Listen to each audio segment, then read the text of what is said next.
जो होता है अच्छे के लिए होता है। एक अमीर व्यक्ति समुद्र में अकेले घूमने के लिए एक नाव बनवाई और छुट्टी के दिन वह नाव लेकर अकेले समुद्र की सैर करने निकल पड़ा।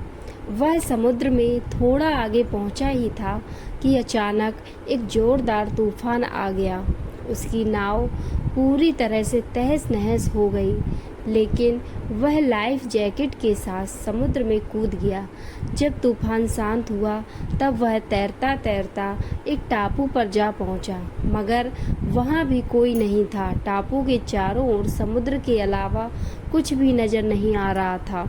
उस आदमी ने सोचा कि जब मैंने पूरी जिंदगी में किसी का कभी बुरा नहीं किया तो मेरे साथ बुरा नहीं होगा।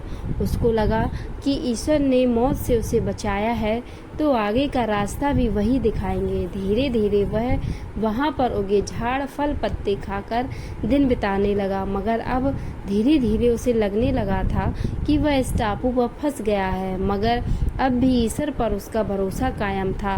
उसने सोचा, इतने दिनों से मैं इस टापू पर मारा मारा फिर रहा हूँ, क्यों ना यहाँ एक झोपड़ी बना लूँ।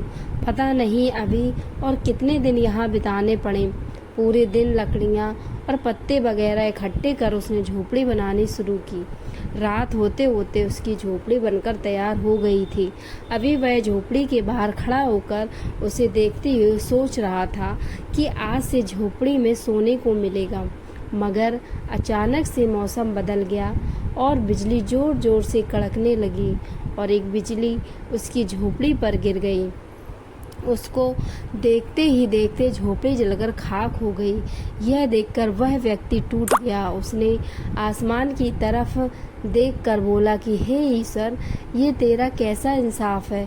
तूने मुझ पर अपनी रहम की नज़र क्यों नहीं की। मैंने हमेशा तुझ पर विश्वास बनाए रखा। फिर वह इंसान हताश और निराश होकर सर पर हाथ रखकर रोने लगा। अचानक ही एक नाव टापू के पास आई। नाव से उतर कर दो आदमी बाहर आए और बोले कि हम तुम्हें बचाने आए हैं। दूर से इस वीरान टापू में जलती हुई झोपड़ी देखी तो लगा कि कोई इस टापू पर मुसीबत में है। अगर तुम अपनी झोपड़ी नहीं जलाते तो हमें पता नहीं चलता कि टापू पर कोई है। उस आदमी की आंखों से आंसू गिरने लगे। उसने ईश्वर से माफ़ी मांगी और बोला कि हे ईश्वर, मुझे क्या पता था कि तूने मुझे बचाने के लिए मेरी झोपड़ी जलाई थी। अब तो मुझे निश्चित हो गया कि आप अपने भक्त का हमेशा ख्याल रखते हैं। आपने मेरे सब्र का इम्तहान लिया, लेकिन मैं उसमें फेल हो गया। मुझे माफ़ कर दें। इस कहानी से यही सीख मिलती है कि दिन चाहे सुख के हों या दुख के, भगवान अपने भक्त के साथ हमेशा रहते हैं। हाँ, हम एक बार ईश्वर से रूठ सकते हैं, लेकिन ईश्वर हमसे कभी नहीं रूठ सकते। वह हमेशा अच्छा ही करते हैं।